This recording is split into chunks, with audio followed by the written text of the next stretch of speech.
Kesbangpol Palembang gelar sosialisasi menangkal radikalisme terhadap ASN.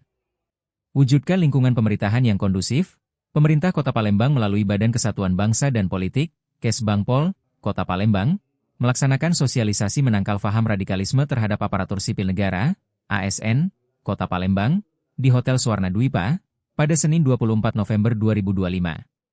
Dalam kesempatan tersebut, dihadiri langsung oleh Asisten Isetda Kota Palembang yang mewakili Wali Kota Palembang, Inspektorat Kota Palembang, jajaran organisasi perangkat daerah, OPD, di lingkungan pemerintah Kota Palembang, Binda, Densus 88, dan berbagai stakeholder lainnya.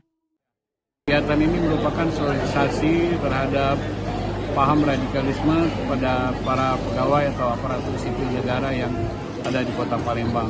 Dengan harapan bahwa sosialisasi ini akan mengingatkan pada para ASN bahwa untuk menjaga stabilitasan kerukunan daripada Kota Palembang. Densus 88 dari Binda Kota Palembang, dari Inspektorat Kota Palembang, dan dari BKTSDN. Mungkin keinginannya dan seperti apa kalau ke depannya Pak? Keinginannya supaya ASN di Kota Palembang tidak pengaruh terhadap paham radikalisme, termasuk juga memberitahu kepada keluarga-keluarganya